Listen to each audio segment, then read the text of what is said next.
कभी अकेले में बैठना और सोचना कि क्या है आखिर इंसान की ज़िंदगी, क्या मतलब है इस ज़िंदगी का। कभी जाओ आराम से, एक कमरा पकड़ो, उसमें उसका दरवाज़ा बंद कर दो, कुंडी लगाओ अकेले में जाके और बैठो। इस सवाल के ऊपर थोड़ा ध्यान लगाओ और इस सवाल का जवाब ढूंढने की कोशिश करो कि आखिर क्या है ज़िंदगी या क्या है इंसान की ज़िंदगी। और बड़े मज़ेदार जवाब आने शुरू होते हैं। आप अगर किसी भी इंसान की ज़िंदगी को देखना शुरू करो, भले ही वो किसी भी देश में पैदा हुआ हो, वो किसी काल में पैदा हुआ हो, या किसी भी सोसाइटी में पैदा हुआ हो, किसी भी समाज में पैदा हुआ हो, इससे कोई फ़र्क नहीं पड़ता। मोटे मोटे तौर पे अगर आप देखोगे कि इंसान की ज़िंदगी आखिर है क्या, तो इंसान पैदा होता है और सोसाइटी उसके अंदर कुछ इच्छाएं प्लांट कर देती है और फिर वो सारी ज़िंदगी उन्हीं इच्छाओं को पूरा करने की कोशिश करता रहता है, उन्हीं इच्छाओं के पीछे भागता रहता है और अंत में मर जाता है। बस यही है इंसान की पूरी ज़िंदगी का सार। बुद्ध जैसा आदमी इसी ज़िंदगी के खिलाफ रहता है, या कृष्ण जैसा आदमी इसी ज़िंदगी के खिलाफ रहता है। शिव भी इस तरह के जीवन के समर्थन में नहीं है। ये कैसा जीवन हुआ कि सारी जिंदगी बस कुछ इच्छाएं थी और उन्हें तुम्हारी कुछ डिजायर्स थी और उन्हें तुम पूरा करने के पीछे बस दौड़ते जा रहे थे, दौड़ते जा रहे थे, दौड़ते जा रहे थे, अंत में हाथ कुछ लगा नहीं, पूरी हो भी गई तो मज़ा नहीं आया। अच्छा, कभी किसी को देखा है कि उसकी इच्छाएं पूरी हो गई हो तो बहुत सेटिस्फाइड हो? आदमी की इच्छाओं का पूरा हो जाना बिल्कुल ऐसा ही है जैसे बच्चा एक खिलौने से दूसरे खिलौने पे शिफ्ट होता रहता है। कोई बहुत ज़्यादा फर्क है ही नहीं। एक बच्चे को आप एक खिलौना पकड़ा दो, वो कुछ दिन इस खिलौने से खेलेगा, उसके बाद अपने आप दूसरा खिलौना मांगने लगेगा। जब वो खिलौना खरीदना चाहता है या किसी खिलौने को देखता है, कितने उसके अरमान होते हैं मन में, मैं इस खिलौने को खरीदूं, इसके साथ खेलूं। वो अपने माँ बाप का जीना हराम कर देता है। मैं मतलब अपनी लाइफ से आपको बताता हूँ, मेरी बेटी, उसे कहीं से शौक चढ़ गया कि मुझे वीडियो गेम खेलना है। बहुत ज़िद करके उसने मुझसे एक वीडियो गेम मंगवाया। मैंने वीडियो गेम उसको मंगा के दिया। मुश्किल 3-4 दिन उसने वो वीडियो गेम खेला होगा, उसके बाद आके बोलती पापा मैं तो बोर हो गई इससे। मैं तो अब क्या करना है, अब आगे क्या करना है, कुछ दूसरा दिलाओ, कुछ दूसरा खिलौना दिलाओ या कुछ और दूसरा गेम दिलाओ। आदमी की ज़िंदगी का हाल भी कुछ ना कुछ ऐसा ही है, कुछ ना कुछ नहीं बट ज़्यादातर मामलों में ऐसा ही है। वो बस एक जैसे बच्चा एक खिलौने से दूसरे खिलौने पे शिफ्ट हो जाता है, एक खिलौने से खेलता है, फिर उस खिलौने से बोर हो जाता है, उसका मन ऊब जाता है उससे, फिर उसे दूसरा खिलौना चाहिए। उसी तरीके से बड़ा आदमी है, उसे एक काम करने की इच्छा होती है या कुछ पाने की इच्छा होती है। कोई घर हो सकता है, कोई गाड़ी हो सकती है, कोई भी चीज़ हो सकती है। वो पाने की उसे इच्छा होती है, वो उसे पाने की भरपूर कोशिश भी करता है, मेहनत करता है और पा भी लेता है। ना पा पाता तो शायद उसकी उम्मीद बनी रहती, पर बहुत सारे ट्राई करने के बाद, बहुत सारा प्रयास करने के बाद, बहुत सारे प्रयासों के बाद वो उस चीज़ को पा जाता है। लेकिन होता क्या है,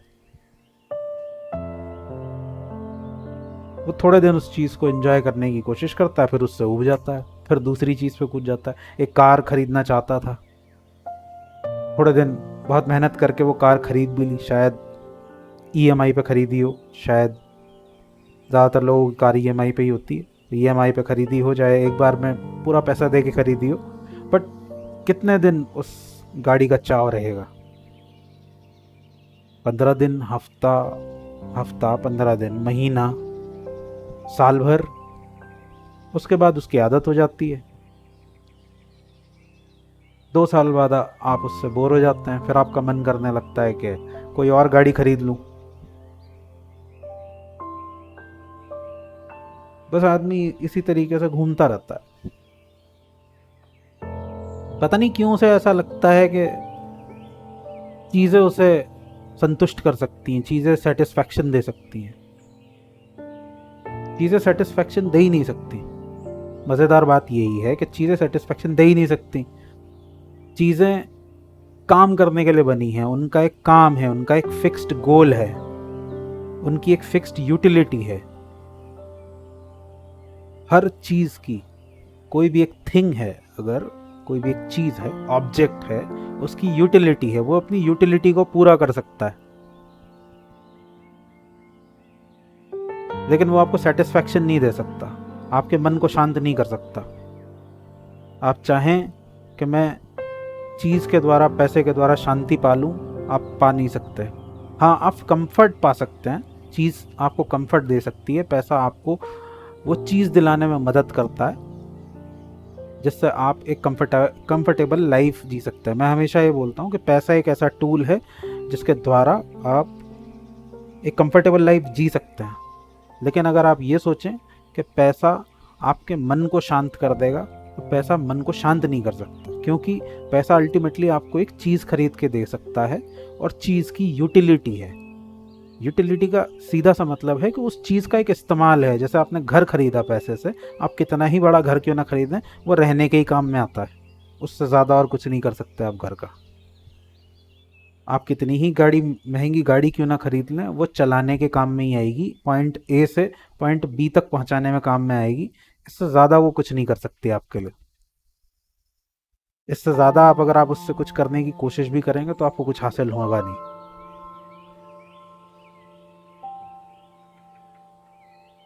और इंसान की मुसीबत यही है कि वो चीज़ों के द्वारा अपने आप को संतुष्ट करने में लगा हुआ है, इसीलिए वो एक चीज़ से दूसरी चीज़ पर कूद जाता है।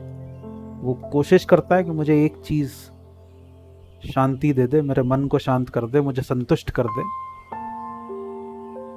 लेकिन चीज़ों का स्वभाव नहीं है शांत करना। क्योंकि जिसे आप शांत करने की कोशिश कर रहे हैं, शांत होना उसका स्वभाव नहीं है। उसका स्वभाव ही है एक चीज़ से दूसरी चीज़ पे शिफ्ट हो जाना, एक चीज़ से दूसरी चीज़ पे जंप कर जाना। जब आप जंप करना बंद कर देंगे, तब आप शांति की तरफ अग्रसर होते हैं, तब आपकी यात्रा शुरू होती है शांति की तरफ। अपने से शुरू होती है यात्रा शांति की तरफ। वरना जब तक चीज़ों में फंसे रहोगे और इच्छाओं में फंसे रहोगे, तब तक शांति नहीं मिलने वाली। हाँ, चीज़ें मिल जाएंगी, पर वो थोड़े देर आपके मन को बहलाएंगी। अगर आप, मैं फिर इस बात को दोहरा रहा हूँ कि चीज़ों के द्वारा खुद को संतुष्ट करना बंद कर दीजिए। चीज़ें आपको संतुष्ट नहीं कर सकती। और ये बात आप अपने तजुर्बे से वैसे तो जानते भी हैं, पर अगर आपको मेरी बात में ऐसा लगता हो कि भाई मैं जो है गलत बात कह रहा हूँ, तो आप ट्राई करके देख लो, अपने आप को सेटिस्फाई करने की कोशिश करके देख लो, जी जान लगा के, पूरा दम लगा के कोशिश करो कि मैं अपने आप को शांत कर लूँ। देखते हैं आप अपने आप को शांत कर पाते हो या नहीं कर पाते हो। चीज़ों से आपको बोरियत के अलावा और कुछ हासिल नहीं होगा।